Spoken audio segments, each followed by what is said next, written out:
Welcome to Dice and Mind, a podcast hosted by Brad Brown and Jason Kaufman to explore the intersection of life, games, science, music, philosophy, and creativity through interviews with leading creatives. All are welcome in this space.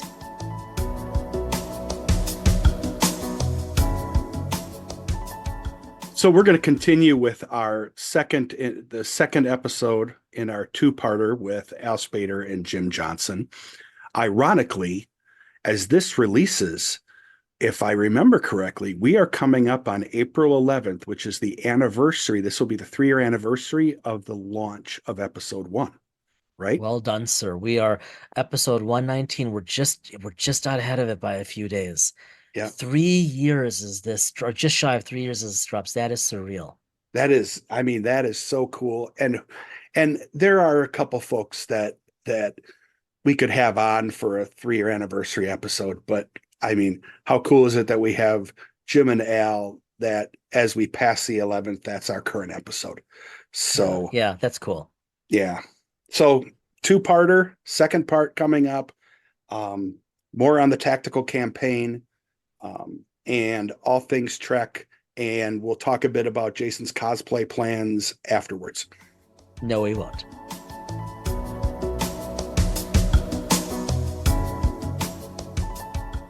Al Spader is a middle school science teacher, father of 5-year-old twin boys, and a freelance RPG writer and game designer. As a regular writer for Star Trek Adventures and lead designer of the Sentience 2D20 RPG, Al brings his knowledge of neurodivergence and social-emotional learning to the TTRPG community. Jim Johnson was born about the same time Apollo XII landed on the moon and has always been kind of spacey, and shares a birthday with the Kindle. He is the author of the Pistols and Pyramids Weird Western series and the Potomac Shadows Urban Fantasy series. He's also written a bunch of other stuff in and around science fiction and fantasy genres and pen and paper RPGs. He's currently the project manager and line editor for Modiphius' Star Trek Adventures RPG.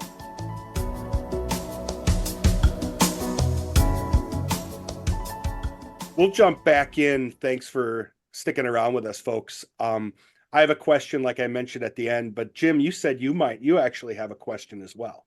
Yeah, definitely. So, of course, Jason, Brad, thanks for having us on the show again. Really appreciate it. Absolutely. I'm always excited to come back and talk to you because I love the vibe that you create, and I love that you're completely bought into the idea of RPGs as literature. I think that's a piece of the RPG industry that not enough people are championing or hitting the bell on.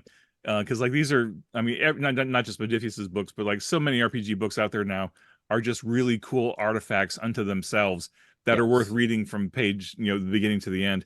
And I just really appreciate that your show has been moving on toward that even more and using that as a focus. So I just really appreciate that. Thanks for having us on the show as always. Thank you. So, hey fans, if you haven't listened to the first part of this, go listen to that because we're picking up right where we left off. Context. And so like some of these questions and comments you're not going to get until you go watch that first. I'm sorry, not watch. Listen, this is a podcast, not a video. But Al Spader, who's with us here, Al, I've got a question for you. You were the lead writer on the Federation Klingon War Tactical Campaign book, of course, and you have gone on to develop your own games. You've created Sentience for the 2D20 World Builder system, which is an awesome game. I had a lot of fun doing the playtest on that. You are now finalizing the book on your new game called Once Upon that you're developing as well. What I'm curious, my question for you is your experience being the lead writer on the Federation Klingon War Tactical Campaign. Yes. How did that, or how did it not, inform all the work you did on Sentience and then Once Upon? Like, what did you learn from working on Federation Klingon War books on into your own projects, if at all? Yeah, that's an awesome question. So, the Sentience core rule book was all about organization, right? How can I present the content in the clearest way possible? So, I wanted to, having the experience of laying out the chapters for the tactical campaign certainly helped with that, right? Because it had me think, what do the players need to see first? Then what can they do to build upon that? So that helped a lot. When I moved on to my Tales from the Awakening book, I had 3 other writers writing adventures for Sentience. So we did something very similar in that the 4 of us got together in a group, and group chat, and hey, what's your story going to be? What's your story going to be? And even more interesting, by the way, is the fact that each of those writers had never published anything before. So that was really, really fun. They were varying degrees of confidence among them, but I put my faith in them, like we always put our faith into our writers. And then had to smooth some things around the edges when I got the manuscripts in.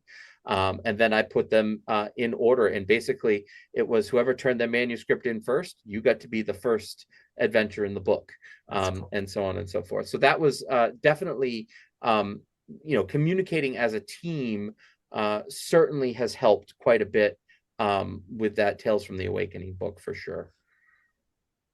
I just love the idea of you using that collaborative approach, and it's moving into other products. Mm-hmm. Sorry, Jim, I talked over you there. No, not at all. And I know you got a question on the burner ready to go. Well, I think your question really that couldn't have been a better leadoff question, because as someone who is, and you both you and I do tech PM work in the past, and that's kind of in our professional DNA. Al, it just sounds to me like you were in effect kind of a project manager to Jim being almost a program manager for all of these. Jim, if you don't mind, I'm curious now, how does project managing differ for you when you have like Al working on this, and you have like Michael leading on Captain's Log and things like that?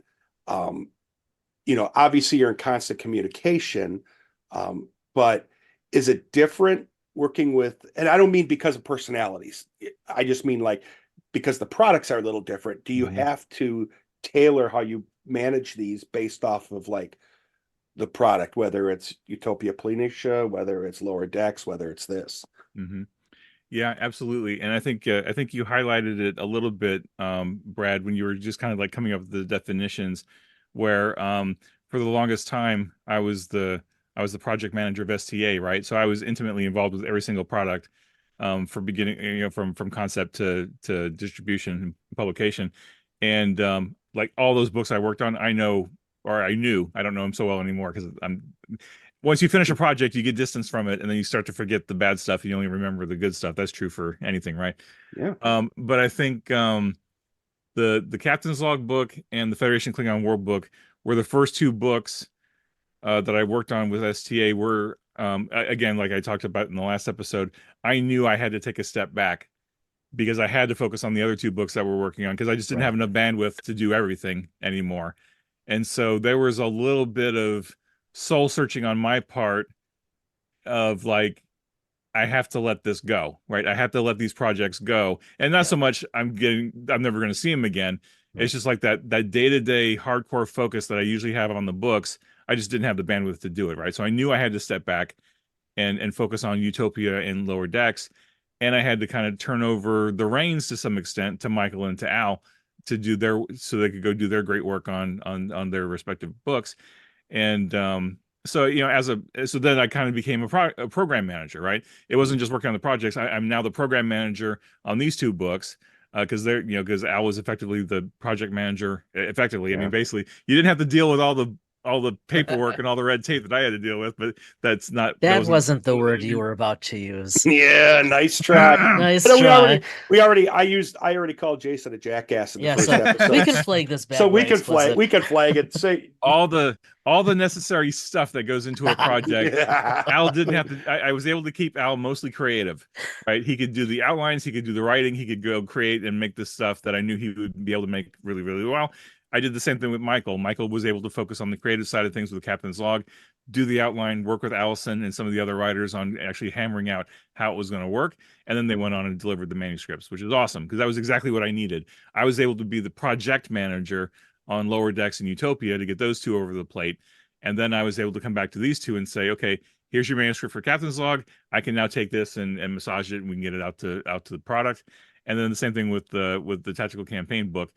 Um, as part of your question though, Brad, is like I knew once I got the manuscripts from them, I had a real strong moment of sadness, right? Because I saw how good the manuscripts were, and I was like, these are such good books, and I know I didn't have a big hand in creating them, right? Like the actual sausage making, putting them together. Yeah. I knew that I was responsible for putting the talent together, right? Because obviously that's part of the job, is like hiring the right people to do the job and hoping that you got hoping you got it right, hoping you got the right mix of people at the right time with the right resources they needed. And so I was fortunate that Al and Michael were both able to rise to the challenges that I gave them and delivered great products. And this is something that we talked about before, guys. I know we did, is trusting the team that you create, right? As a leader and as a project manager, you build this team and you hope they do what you want them to do, but you got to let them go do it. You can't micromanage them. You can't tell them what you want to do. You just got to say, here's the parameters of what I want you to make. Go make it. Touch base with me if you need something, because that's what I'm here for. I'm here to help you, but I'm not going to tell you how to do it. And I don't think, Al, you can correct me if I'm wrong, I don't think I was looking over your shoulder every day saying, oh, where's this thing and where's this thing and how's this thing going? And, I just kind of let him go and said, give me a touch base in a couple of weeks and let's see how it goes, or see how things are going. And he gave me so much confidence. I mean, both him and Michael gave me so much confidence in what they were doing that I knew I didn't have to lean on them. I didn't have to look after them. I could go focus on the other books that I was working on. And I think that just harkens to the leadership stuff that you wrote about in your book, Jason, of being a good leader, just letting your people do their thing, trust the process, trust them. And from a project management standpoint, if you've built your schedule correctly, even if they totally F it up, you still got time to fix it. Right. Yeah. And fortunately that didn't happen. Right. Fortunately that didn't happen in either case. It was just refining at that point. We were turning the dials and putting the lenses on and making it a little more focused. But both of them delivered the 95% solution when they needed to deliver. And I was like, well, that just made my life easier, because now I can take it the last 5% of the way and then get it ready for layout. And I mean, first it went to approvals and then it went to layout. And it's a testament to them and their teams, and I guess ultimately my team, but I'm going to deflect and give the credit to them, that the licensor had almost no comments on either Captain's Log or the Federation Klingon lore book, right? And when the licensor has no comments, that makes it easy for me, because then instead of having to wait to make changes and revisions and stuff, we just go, okay, it's approved, done, we can go straight to layout. And it just cuts time off my schedule. And Brad, you know how important schedule is for a project manager, right? If you can save time, that's a win, right? If you can get stuff in under budget and on time, or even early. I mean, not too early, because if you get stuff too early, then it screws up your schedule. But if you get it in a little bit early and under budget, then you're in great shape, and that's what we ended up doing here. So I hope that answers your question, Brad. No, it does. I rambled off of it. No, and Al, I mean, we talked about it in the prior episode too. Not only, and correct me, not only were you working on this, but you have other projects that you're working on your own. Yeah. How did you manage? How did you juggle that? Well, because you also have a job and a family. Yeah, both of you. Yeah, I mean, as the boys are becoming older, I thought it would become easier to find time to write, and it's but before I answer that question, I do want to go back to one thing that Jim was just talking about, and that was and Jason, again, I'm sure that you talk about this quite a bit, is that a good leader makes their team better, right? They find what they're good at and they enhance that. So throughout the whole process, Jim was giving Michael and myself kind of a peek behind the curtain. So like he brought us into the Monday project management to show us how it all lined up. Oh, that's cool. He had us keep track of our word counts for each of our writers, and so like in any question that we had about production or art or layout, Jim was very happy to kind of like show us how the sausages were made, so to speak, right? So that was an amazing experience just in its own right. On top of being able to work with an amazing group on putting a book together. Yeah, I want to add that again, this is tying into being a leader, being a manager, hiring the right people, because fortunately both Al and you know what, I need to put this. I'm pointing with my pen. Like you guys don't see the video, but I'm pointing with my pen. I shouldn't do that, so I apologize. Both Al and Michael are creatives, of course, but they're both really curious, right? And they both had a lot of questions about because they wanted to know more about the sausage making, right? Like Al especially, and I knew Al was developing Sentience and he was developing these other games, and so he's got that production mentality of like, okay, well, what happens next? Once you're done with the manuscript, what do you do? Like, how does it go from manuscript to layout to a book?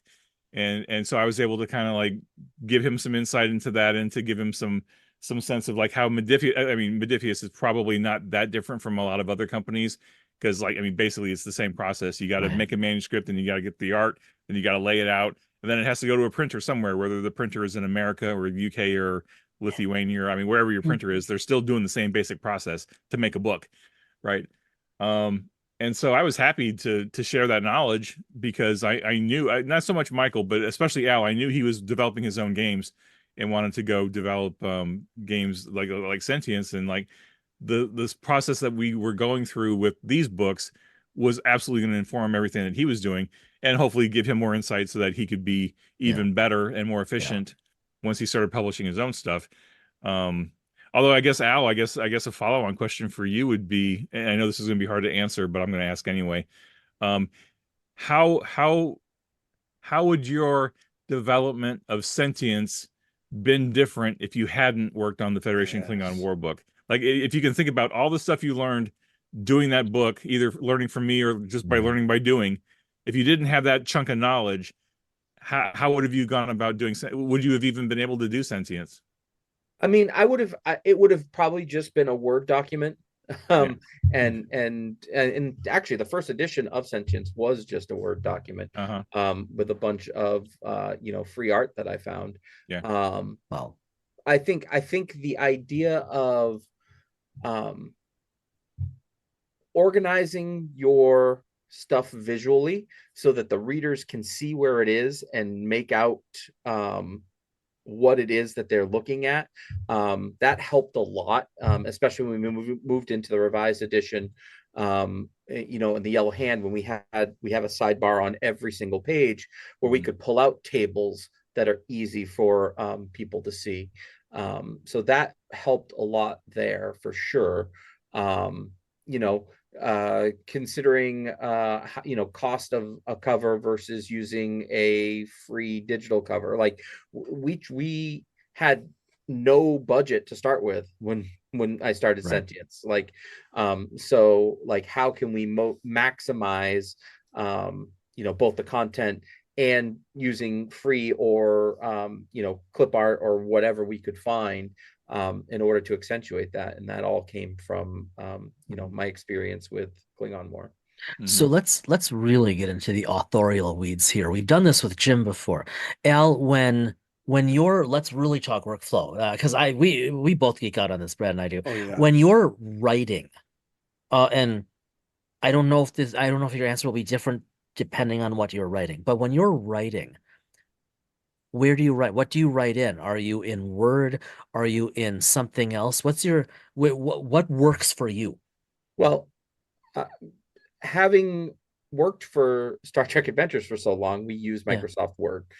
So that's what I was, was using or like in my brain, what I should be using when I'm writing. Right. And then I met my layout guy, Jay Sedelius from the Yellow Hand, and he's like, I do all of my layout using Google Slides, so you should just use Google Docs to write your stuff.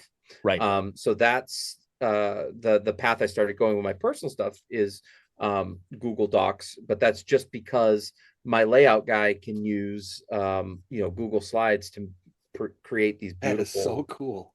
Yeah, I still don't know how he does it, but like it's spectacular. All of that in Google stuff that he puts together. It just reminds me of George R. R. Martin. Always, I think he said a while back in an interview when he's doing Game of Thrones books, he does it on an old disconnected, no internet PC running like an early version of WordStar, because all the names and everything would constantly cause spelling issues. So this is the kind of stuff when I hear you say you had to switch over from one to the other, and slides instead of like InDesign, Yes. which we all know is extraordinarily expensive for layout and everything. I think Okay, that's Jim, cool. what do you have there? You look excited about something. Oh, you Well, mean first of all, I'm trying to get my cat away from the microphone. oh, that's Um, fine. because she's hungry and Well, that's understandable. she hears me talking. But I know we've talked about this before, but just listening to you talking about the different tools that you use Mhm. and how George Martin uses an old disconnected computer with WordStar. Is that what you Yeah. said? Yeah, Yeah. WordStar. Wait, So what? this is my Alpha Smart Neo. That's Oh, it. We've you talked didn't have about it. that You with didn't you. have it last time. This is So like, I don't know, this thing's like what, 20 years old now Oh or my something? God. I write all of my first drafts on this still, even to this day. Every novel, every short story, every outline I write for Star Trek Adventures, everything starts off on that Alpha Smart Neo. And those of you who aren't familiar, and this is a Neo 1, this isn't the Neo 2 that came out, later. But you educators were probably familiar with the Neo, yeah. because these were so cool when they came out. Like a whole class could have these, and the teacher was able to connect them all, and so that you could download all the files onto Oh, a master okay, computer. But so anyway, if because this is a podcast, so none of yeah, you listening can see Jim's Alpha yeah, Neo. So basically, I you mean, gotta you go Google it. You'll find a exactly picture of it. you if you're not familiar at all, and if you're not at least as old as all of us are, there's no way you could even relate to this. Google Yeah. this. Pause. Google it when you're done laughing and just ogling. Come back because that's a feat. Yeah. When I Although, worked in a school district as a tech director, I yeah, thought those were the coolest things because they were easy to manage yeah, at a classroom level rather than a cart full of laptops. This was yeah. pre-Chromebook. Our good friend Scott, who I will forever be indebted to because he introduced me in high school to RPGs, and he introduced Mhm. me to West End Games Star Wars, and my Mhm. life is immeasurably better before it. Even if nothing else had come after that, it still would have been immeasurably better. But I Mhm. remember visiting him, must have been our senior year of high school. He had moved, he and his family had moved out of town, so I was visiting him for a weekend, and his parents had just got him a Smith Corona word processor. Mm. And it was just the coolest thing I had ever seen. We just stayed up one night typing because it was so cool. That's a height of nerdiness right there. Sorry. That's Yeah. just I'm pretty sure we were creating homebrew character sheets, but Hmm. okay. still. Hmm. But yes, But yeah, so the Neo is awesome. yeah, the Neo, I think I got that in 2002, 2003, somewhere around there.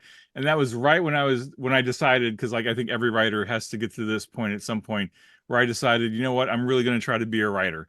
I'm going to start letting go of some of the videos I used to watch a lot, like the movies I watched, the TV shows I watched, a lot of video games. I just made that mental shift finally to say, you know what, if I want to write and I want to be a writer, I need to put the time in, right? I need to be intentional about putting the time in.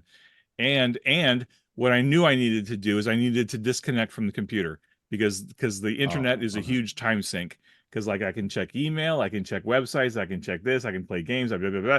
There's all just a million possible distractions on the computer, right? So I knew, and this was partly because I had been taking online classes with Dean Wesley Smith and Chris Rush, because they're two great writers and two great teachers, and they were constantly hammering us to say we have a business computer where we do all of our business stuff, but then we have a writing computer, and it's in a separate room. It's not connected to the internet. It's just for writing. And I was like, okay, I need something like that, but I also needed to be portable and cheap because I didn't want to get a laptop. I needed something cheap and portable.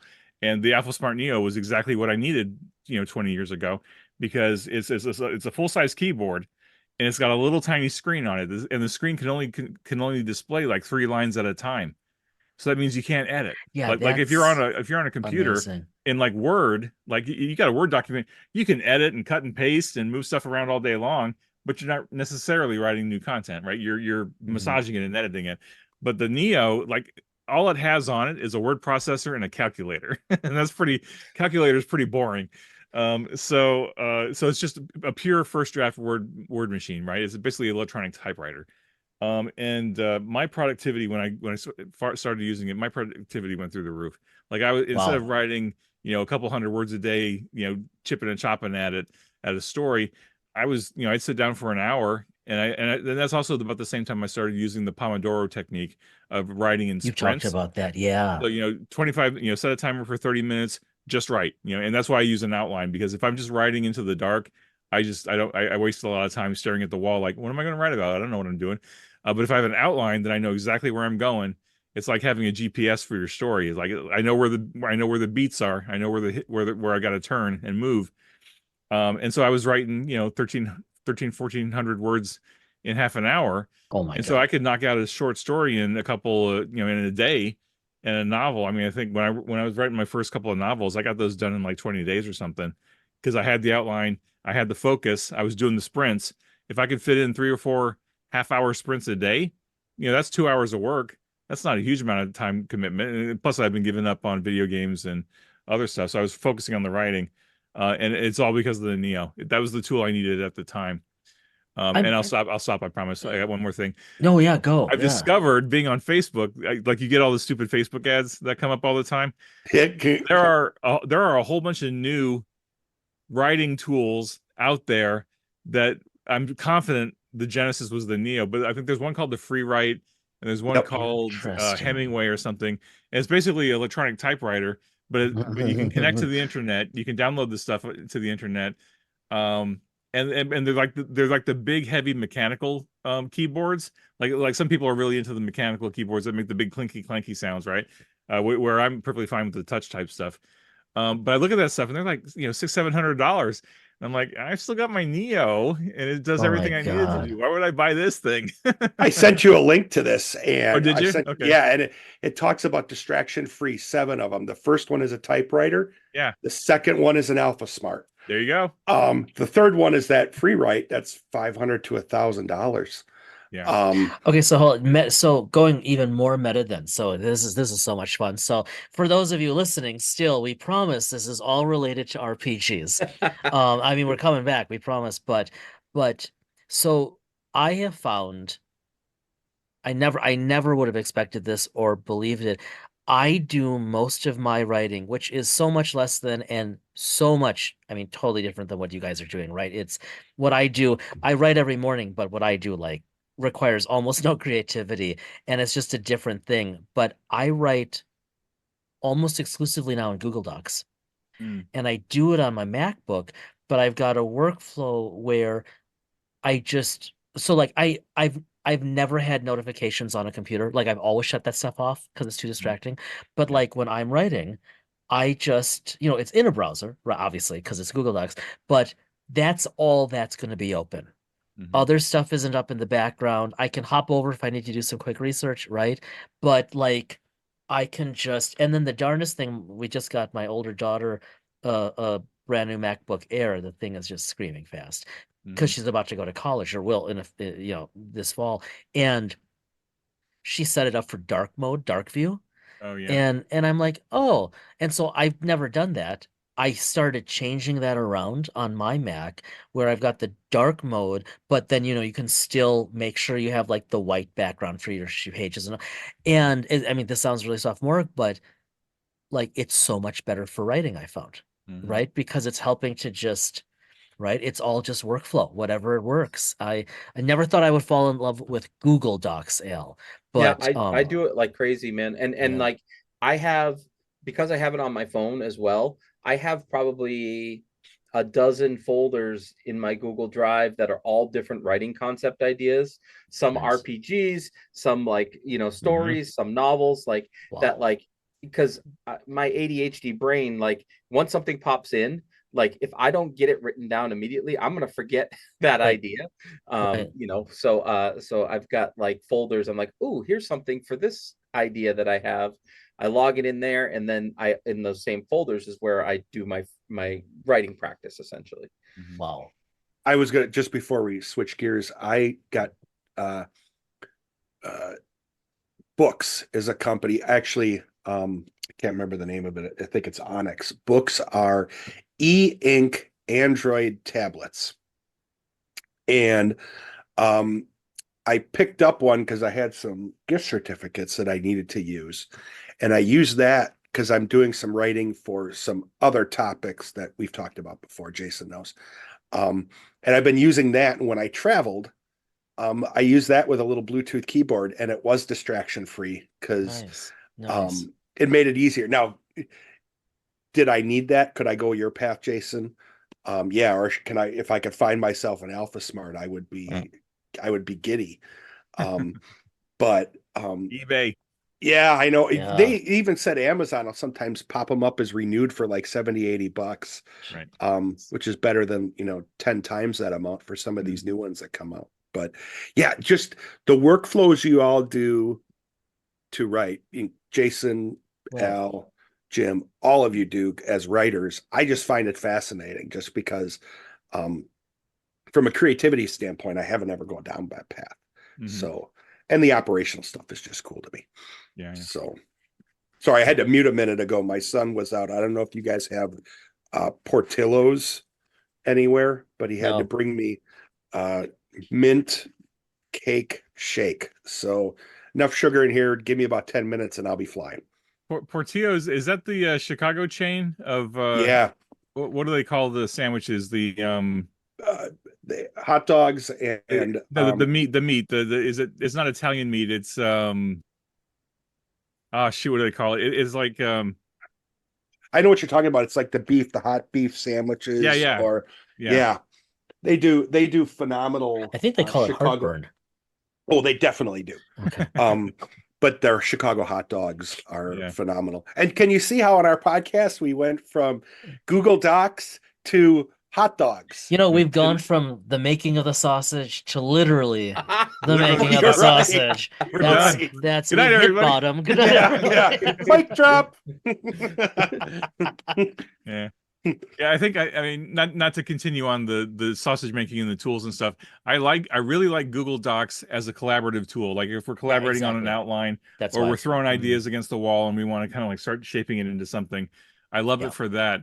What I really hate though is when you have a Word document with styles built into it, and then you move that Word document into Google Docs. Google Docs screws up the styles, and then it's impossible to take that out of Google and then go to a designer You and say, can okay, now put this export. in InDesign. You can go from Google to Word pretty well. Yeah. Google doesn't. Yeah, going into Google with a document just isn't. Yeah. I got into Google Docs because of right collaboration, right? Like almost everything these days, almost everything I'm working on, it's with one or more people, and it really Google Docs works. But yeah, I still export to Word because I just can't help myself. But yeah, trying to because like I like my ecosystem is Apple, Google Docs, or Google Drive, but then Dropbox. I really love Dropbox because it's so seamless. But yeah, putting stuff into Google, it's a world of pain. Yeah, good. Google Dropbox is amazing. I a couple years ago, I needed to get a laptop because I was doing some traveling, and I just workflow wise, I needed a laptop, and I bought a inexpensive Mac Air book. I think it was one of the inexpensive ones, and I had never worked like Dropbox was always on my desktop, and I never had another computer that it was connected to, right? Yeah. And so I got that laptop and I put Dropbox on it, and I was like, oh, this is so awesome because now I can be on my desktop working on stuff. It automatically saves the Dropbox, and then I'm on the laptop in a hotel or something. It's like, oh, it's all there. I don't have to email myself the files. I don't have to use a thumb drive. I don't have to use all that weird stuff. It's just like it's all right there on the cloud. I've got it on my phone. If I see stuff, I can download it straight into one of my folders, and boom, it's waiting for me everywhere. Yeah, it's I was since we're talking about that, I use OneDrive just because, and Google Drive. Jason and I do all our everything file for the backups podcast in Google. Yeah, Drive, in Google Drive. But with OneDrive, I can actually it'll save to the cloud unless I designate to download. So I have a folder. Jason knows this. I have an RPG folder. I have a folder specifically for STA. I download that onto my iPhone 13 mini because it's got a lot of storage on it. So even when I was away from, it's not the same as reading on a tablet. It's definitely not the same as a book. It's print, yeah. I can load up and run and access any of the books because Modiphius sends you the PDF when you order the book. Right. Have them all out there, and it's just so nice to have the ability, whether you use Dropbox, OneDrive, whatever else boxes out there. Mhm. It's the way data moves and the ability for you all to collaborate on these books like you've done with the tactical. And Al's up in Maine, Jim's in Virginia, Michael's out on the West Coast, I know.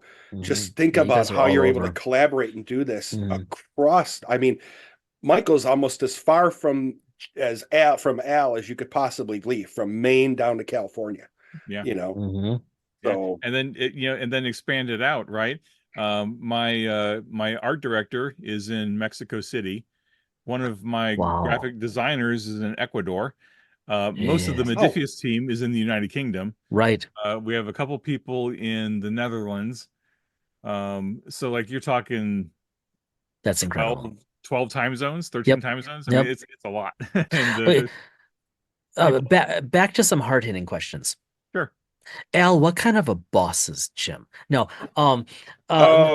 more seriously, finally oh embarrassed Jim. I should More sign off serious, now. more seriously, and it's okay if you don't want to answer this, but every project, and we talk about this with you, Jim. Every project, every book, anything, there's always, I mean, obviously, there's a point at which it's like whether it's being imposed internally or externally, it just has to be done, right? You can't go forever. I'm curious, like, is there anything like in the tactical guide? I mean, it's so different. It's so novel. Is there anything, and this is for either of you, I suppose, but like any pieces, like if you just had a little more time, like anything you wish you could, like in hindsight, you wish you could have stuck in there. Um, I mean, I'm thinking kind of granular stuff, I guess, but like I would have loved to do this, but it didn't fit the vibe, or it didn't fit the timeline, or I mean, or no one else would ever want to play it. I mean, there's a reality. A couple of things. I would have liked to have gotten some more NPCs and adversaries in there, Sure. because we very consciously brought characters from like the motion picture era and reimagined them as their younger selves That's during so the cool. Klingon War, because they would Yeah. have been there. Yeah. And we didn't quite get all of them into the book. Mm. I would have loved to have had a more detailed section on the optional rules of using reactions. Oh, interesting. Yeah, so like being able to react when it's not your turn. There's only like 2 or 3 things that you can do in there, and I probably could have done Oh, a full page okay. of that system, and things you could do and Trek with it. Um, I think that's really about it, though. Wow. Obviously, it would have been nice to have had like a fold-out map or like the cards. Oh, Obviously, but like we realized early on that was just not going to be the feasible. maps must be very expensive. No, no? I mean, I would think so. It depends on what kind of maps you're talking about. Oh, I was just thinking like what you were saying, Al, like the fold outs. Oh, Yeah, the the paper foldouts. the I mean, paper maps that you attach in the yeah, back, and they're perforated. Yeah. You pull them out, and Yeah. then it's but it's if you're doing it in the quantities that we do it in, it's not that expensive. Oh, okay. But because we're an RPG company, our margins are pretty tight, right? Yeah. And so even Mhm. adding a bookmark adds a little bit to each Right. copy, right? And then adding a fold out map plus Okay. plus the glue that has to, you can't just Right. put the map in. Right. You gotta secure it somehow. So you use that I don't even know what it's called. It's like that. It's like tacky glue. It doesn't like ruin the book, but it Oh, peels yeah. off when you the whatever it's rubbery called. I don't. stuff. Mm-hmm. Yeah. Mm-hmm. But that's another cost, right? And so Yeah. you keep adding these costs and costs and costs. It's like, okay, Fair. we got to cut somewhere to keep it, cost effective. Um, so yeah, the maps are not necessarily that expensive to make, Okay. but it's just another cost that you have to think Yeah, about that's fair. along with everything else that you're doing. I did because the original, now this is just for the standard quadrant map that came with the original rule book. Mhm. I took screenshots as best I could so that I could print and retape it. So like Jason and I do. I can actually write and draw, like, especially like with the Shackleton Oh, Expanse I see where book. you're going. Okay. You know, I Mm, mean, it it brings it more to life. But this is important when you were talking earlier about the miniatures idea. The book is creative enough that you can go any direction you want, mm, whether it's miniatures or on paper or with Jason's fantastic drawing abilities. mm. Um, yeah, you're shaking your head Yeah, no, no. but that's absolutely Yeah. true. Yeah. Just the ability to do that. That's what I like about the creativity of something like this. Because if I'm traveling or if one of us is traveling, we can play, Yeah. you know, Yeah. which is the In book. fact, Michael Dismuke, he talked about that a few weeks ago. He said that when right about when this book went on pre-order, he was going on a trip. I don't know if it was a business trip or a personal trip, but he was on the airplane and he got the PDF and he was actually playing through the tactical campaign Jeez. while he was on the plane, and just jotting down notes as he was going. And I Oh, think wow. I think he was even rolling dice right there on the plane. He was, which is awesome. I love the idea of him rolling dice on the little fold out table or whatever, right? So yeah, I just love to hear that creativity in it. And I think this is just on the tangent of creativity. One of the things we didn't talk about in the last episode is how flexible this tactical campaign is. Yeah. Where the way it's structured, and I didn't appreciate the structure really until we actually got to lay out. I think it just didn't look in a manuscript in Word looks very Oh, different once you turn it into a layout. And I think once I saw, when I was reading the manuscript in Word, I was like, I get like 90% of the 90% of this, but like 10% of it's just not connecting for me for some reason. And I know I probably pissed off Al a number of times asking so many questions and asking the same question over and over again in different ways, trying to get the answer I needed, even though it was just me as a visual learner. I was like, okay, I need to yeah. see this in a different format until I actually get it. The whole tactical campaign, there's exactly 2 tables in it that you would change to make it applicable to any other war, right? You change the character asset table, you change the ship asset table. You could use the tactical campaign as written in the Romulan Yeah. War, Wow. the Klingon War, the Dominion War, the Temporal Cold War, Oh, like man. any like the Cardassian border wars, Yes, like any please. war you can think of that's in canon or that you create off what's the war Axanar, right? The whole Axanar battle thing. Oh, yes. You could do literally anything in the franchise just by changing those 2 tables. Come up with 20 new characters, come up with 20 new ships, and either make them connected to that time period that you're doing it in, or just make stuff up. And then Right. you can use the entire rest of the tactical campaign as written, no changes necessary. And that flexibility, I think fans are just starting to get a sense of like what that is. And I Wow. can't wait. Once this book comes out, I can't wait to see what fans actually do with it. Like, what are you going to make up?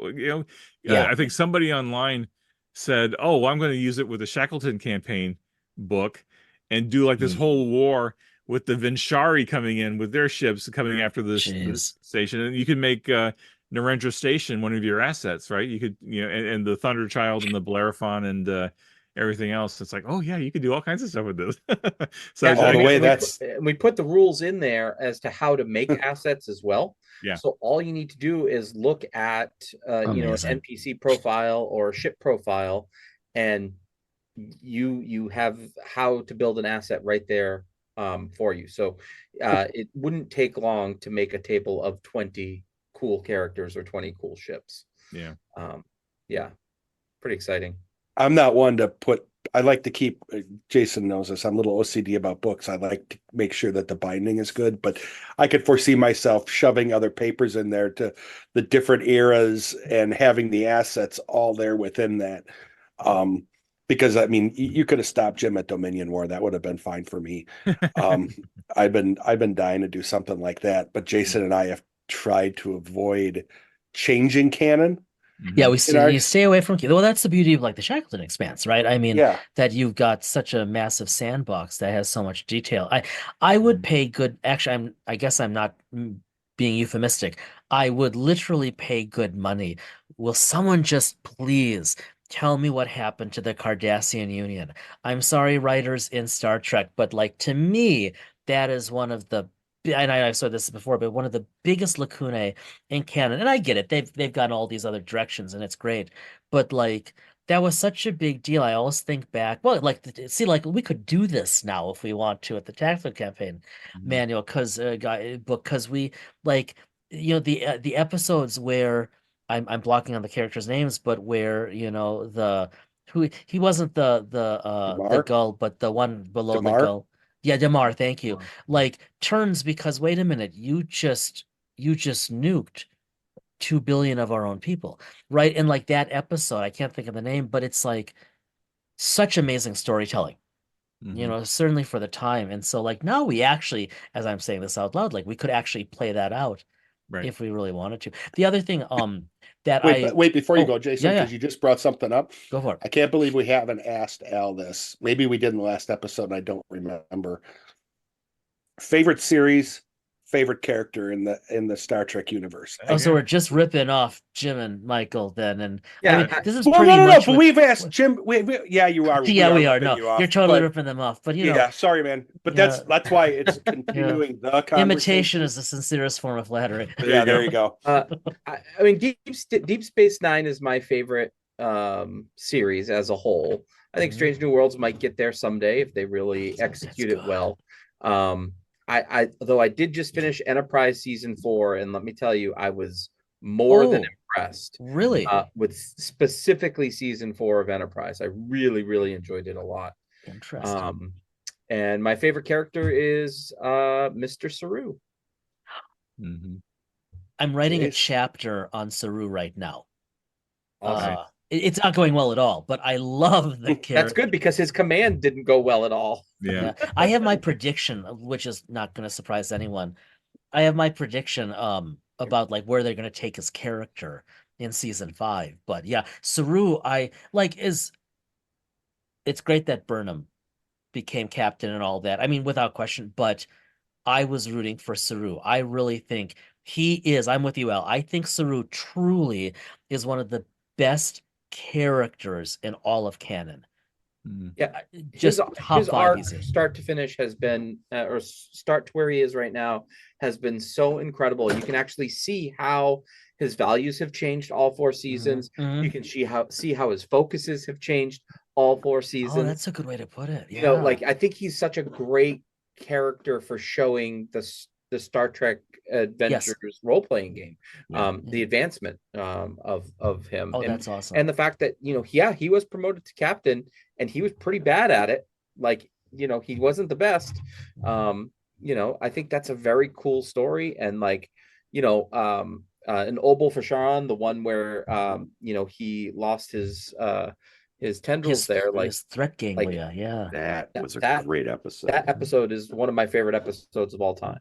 So, does anyone here want to voice their prediction and risk in the future being publicly criticized or laughed at for being Careful wrong? where But you're going with this. no. Anyone want to predict where they think Saru's character is going by the end of season 5? I'll make a prediction. Yeah, go for it. I think he's going to finally get his own command by the Okay. end of the season. That's my prediction.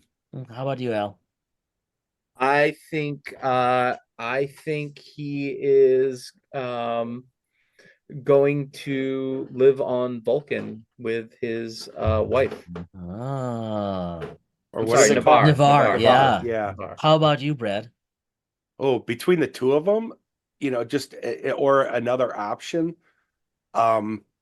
They've been building up that relationship for a while, but they've also thrown curveballs in the past.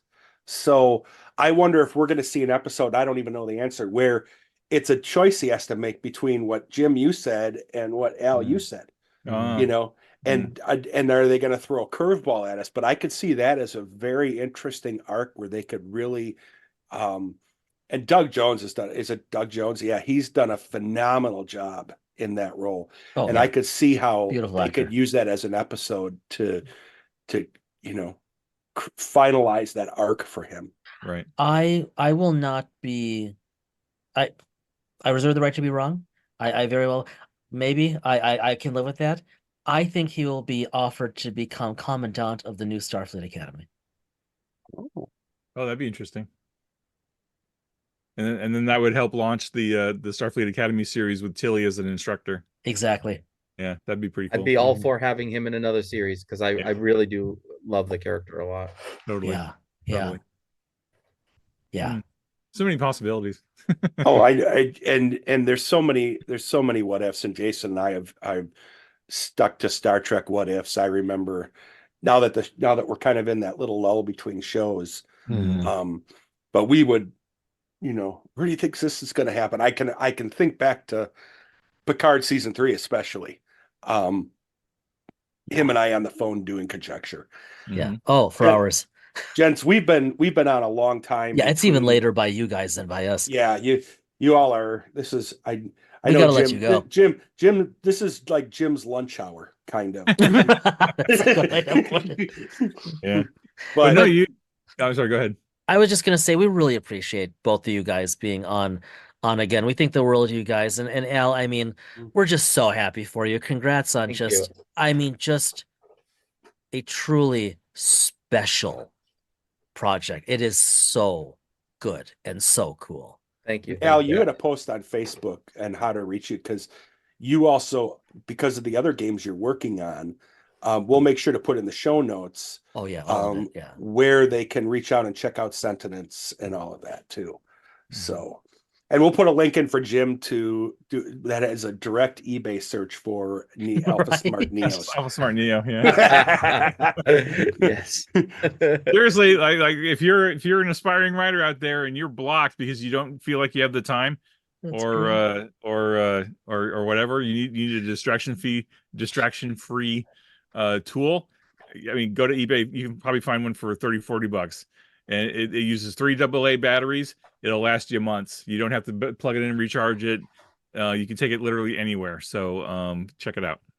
You can go to Starbucks or whatever coffee, Mhm. Caribou or whatever is out there and You just can- sit and read and turn your phone off. That's the other thing or put your phone on mute. Yeah, you You can know. write on an airplane. You can write under a tree. You can go to Hobbiton, like I did on my honeymoon, and write in Hobbiton. I mean, it's literally, it's super portable, so you can go anywhere you want with it. I so. thought you were going to go Dr. Seuss on us. You can write in a tree. You can write with a bee. You can, Oh my God. So- If I'd been thinking about it, I would have, but I wasn't thinking about it. Thank you, gentlemen. I appreciate it. Thank you guys. We're Appreciate going to have you back again because we know that inevitably other things will come out and Well, of course. we have to talk about them. Yep, So, absolutely. Thanks for having us on the show again, guys. Thank you so Yeah. much. Thanks, Awesome. Al. Thank you. Have a great night, everybody.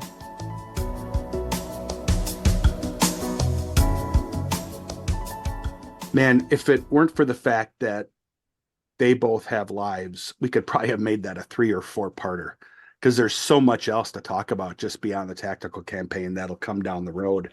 I know that we don't have any inside privy info, but we know that there are other things that are going to be announced and coming down the line. Yeah, Jim's always got something coming down, man. Yeah. So thank you both again for joining us. It is always a pleasure to have you on individually, and then to have you together was just icing on the cake for It was our it 3-year was a anniversary. treat. And I will say as we settle down with our tea at Audubon Court, as we're recording this, I am listening to the Star Trek Adventures Continuing Conversations podcast episode with Al and team on the tactical campaign guide. And that's that. So if you all aren't listening to their podcast, you should be continuing conversations. But it's an especially interesting episode because they're getting into the nitty-gritty in a way that we didn't. They're getting more into the artwork. They're getting into some of the rationale and whatnot. It's very complimentary. I think if I would encourage you all to listen to that one too. It is not going to substantially overlap with what you've heard from us over the past 2 episodes. They've got more of the creators behind the tactical campaign guide, and it's just really fun to listen to. And of course, we know a bunch of these people now. And Yeah. so listening to them riff, it's like for us, it's like we're sitting there with them, just flies on the wall. Well, just like we would do at Audubon Court, we're sitting around the table That's right. and having That's tea or right. coffee and doing that very thing. And just as we've said with anyone who's joined an episode for us for the first time, we always remind them we don't script questions. Nope. Nope. It's all just conversational. Wherever it takes us, it takes us. So speaking of taking us, Mhm. as we transition out of this interview, anything on your desk or on your mind that we haven't discussed yet? I'm trying to think. I think as we've talked about before, as this drops, we're continuing our live and play by email campaign that you are GMing for us with Star Trek Adventures. I think, to be honest with you, between that and Traveler and Fantasy Age Second Edition from Green Ronin, Yes. there hasn't been a lot of time for anything else. So, Mhm. and in all honesty, I think right now, this is probably the first time my wife has ever heard a part of a podcast because she just walked downstairs to drop something off. No one sees you, don't worry. It couldn't be avoided. It couldn't No. be avoided. Yeah. So I think I win. She heard about 15 to 30 seconds of it. Yeah. She couldn't hear you. She could just hear me. But Better. that's, I mean, I can't think of a bigger win than, or maybe it wasn't. I can, so but we'll much. let that go. Yeah. Yeah. But, I I think between yeah. Traveler and STA and Fantasy H2E, more than enough. I know. more than enough for this week. Just swamped. And well, here, I will close out with this. It's nothing on my desk. Man, do I wish it were. But this is not quite news anymore. This was announced about a month ago. But as we're recording, this is one of the first times I think we felt like we could talk about it. We don't have a lot more insight than the general public at all, but I think it's fair to say we are both very eager to see the Star Trek Adventures core rulebook second edition. This book looks incredible. We did not want to say anything about it intentionally until we'd had chances to talk about the tactical campaign guide with Al and Jim. Now that we have, you can all assume we'll be, scouring the internet for information, but thinking about this, we've received just a little bit of information on it, nothing untoward. Everything we hear, it just sounds awesome. And check out, I know that Jim especially, and I know that others are out on the STA Reddit. I know that they're out on Discord. Modiphius has put out information. I think they're trying to get it out in relatively short order. I believe the official release date is the fuzzy early fall. Yeah. Or at least fall. One of those two. So who knows? Keep an eye on it. They'll post more, and then obviously when it comes time, we're gonna have Jim and anyone else that he thinks back on to talk about it. As I told Jim, because you all know me, I don't pre-order a lot. I'm cheap, hard to be in RPG land and cheap at the same time. Alas, we persist. I don't know why you're raising your hand. You're not cheap. No. I'm saying that I'm not one who. Yes, fair. Yes. Speaking of which, you need to talk about that. I need something from you.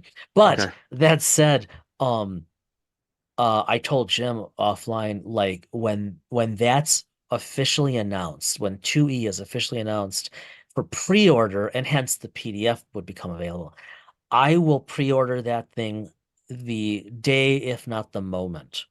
Oh, hands down, we both will, because we want to see what's going to change in second edition. And let's be honest, again, we have no inside info. We didn't talk about it really with them, other than the fact that we saw the announcement. Yep. But think about all the tweaks and changes, like you had said in the previous episode, iterations that have occurred, and now put that together with what they've learned over what is it now, 7 years? and what they've learned from other games. Yeah, so cool. I'll leave you with 2 words as a recommendation for that TUI guide. More Moopsy. You need to watch more Lower Decks, my friend. You Okay. need to catch up. It's a good I show. first when you said that, I'm like, did you just say something that requires us to be to bleep put- it out. to More no to mark it as explicit? More Yeah. Moopsy. Speaking of more Moopsy, all of you could really help us out by giving us a rating on your favorite podcast app. Those stars are for free. Please spread the wealth, spread the love, and help us roll out Dice in Mind to more listeners. We know for the past 3 years we've joked about, hey, we're up to 7 listeners. In fact, we're doing a lot better than that, obviously, and we'd like to Should do you better just say still. I'm interrupting your wrap up, but I'm gonna say you had mentioned that there was a certain area when you texted me kind of some podcast. Oh, thank you. This is a Yeah. little late, but for whatever reason, especially given this happened before our episode with Carl Niblaeus of Death in Space dropped, we made the charts, the RPG charts for podcasts in Sweden. That's just delightful. So, to all of you out there in Sweden who are listening to Dice in Mind, thank you so much. More to come. All right, everybody, you know the deal. Be well, stay well. We'll see you in a couple weeks.